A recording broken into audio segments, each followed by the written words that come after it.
আসসালামু আলাইকুম। Hello everyone, কেমন আছেন সবাই? আশা করছি সবাই খুব ভালো আছেন।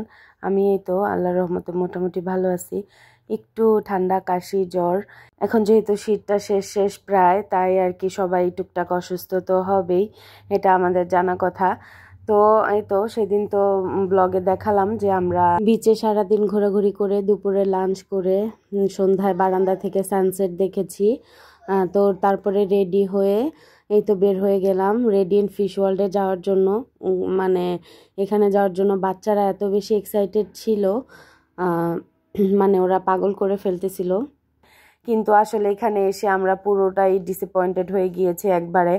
বাহিরে প্রায় 2 ঘন্টা আমরা লাইন ধরে দাঁড়িয়ে থেকে পরে ভিতরে আসার সিরিয়াল পেয়েছি। মানে এত গ্যাদারিং, আর ভিতরে তো মনে হচ্ছে যে এক জায়গায় দাঁড়িয়ে থাকলে মানুষ ধাক্কাইতে ধাক্কাইতে ভিতর দিকে নিয়ে যাবে, মানে একবারে বিশ্রী একটা অবস্থা ছিল। এটা আর কি বিরক্ত লাগছে, মানে ভালো লাগেনি। আর কি বলবো যে এই সব কারণে মানে আমার কেন জানি হঠাৎ করে এতটা মাথা ব্যথা শুরু হয়ে গিয়েছিল।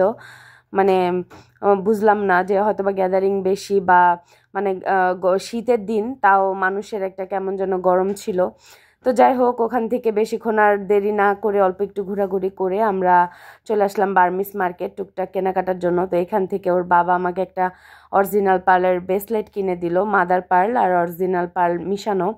তো এটা হচ্ছে পরের দিন সকালবেলা আমরা চেক আউট করে ফেলেছি। তো লবিতে একটু ওয়েট করছিলাম।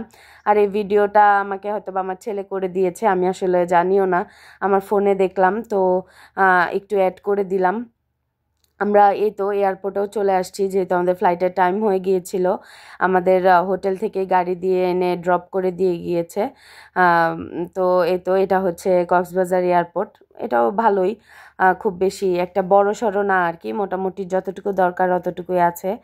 তো আমাদের ফ্লাইটের টাইমও মোটামুটি হয়েই গিয়েছে। তো আমরা চলে যাচ্ছি প্লেনের কাছাকাছি। আমরা দাঁড়িয়ে থাকা অবস্থাতেই একটা প্লেন টেক অফ করেছে, মানে দেখতে এতটা ভালো লেগেছে। তো আমি অল্প একটু ফুটেজ নিয়েছি আর কি। আর এই তো আমি আর আমার ভাবি একরকম সেম সেম ড্রেস পরেছিলাম, খুব ভালোই লাগলো।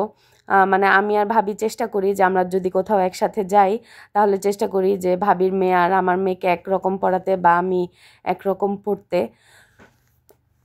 আসলে গলাটার অবস্থা এতটা খারাপ যে মানে আমার ভয়েস দিতে বা কথা বলতে একটু কষ্ট হচ্ছে। কিন্তু যেহেতু সবগুলো আপনাদের সাথে শেয়ার করা হয়ে গিয়েছে, জাস্ট এটাই বাকি। তাই চিন্তা করলাম যে না, একটু কষ্ট করে হলো ভয়েসটা দিয়ে ভিডিওটা আপলোড করে দিই। আর এটাই কক্সবাজারের 24 সালের লাস্ট ব্লগ কক্সবাজারের আর কি। তো ইনশাল্লাহ যদি 25 সালে যাওয়া হয় তাহলে আবার শেয়ার করব। 25 সালে যাওয়ার কথাবার্তা চলছে, দেখা যাক কবে কি হয়, সেটা পরবর্তীতে জানানো হবে আর কি আপনাদের, যেহেতু আপনাদের সাথে এখন কম বেশ সব কিছুই আমি শেয়ার করি। তো ওই তো প্লেনটা যেটা বলেছিলাম যে আমরা ওখানে থাকতে একটা প্লেন টেক অফ করেছে। মানে আমি মনে হয় সেকেন্ড টাইম এটা দেখছি একবারে সরাসরি যে প্লেন মানে সামনে দিয়ে টেক অফ করছে আর কি। যে মানে নিজেরা যেটাতে উঠেছি ওটা তো দেখিয়েছি, কিন্তু মানে সামনে দাঁড়িয়ে থেকে অন্য একটা প্লেন টেক অফ করতে দেখছি আর কি। এটা খুব ভালোই লাগছে। তো সাফরিনকেও বললাম যে দেখো, আমি ক্যামেরাটা ধরলেই দেখেন সাফওয়ান কত পোজ দেয়, মানে দুষ্টামি করে আর কি আমার সাথে যে আমি ক্যামেরা ধরেছি সেই কারণে।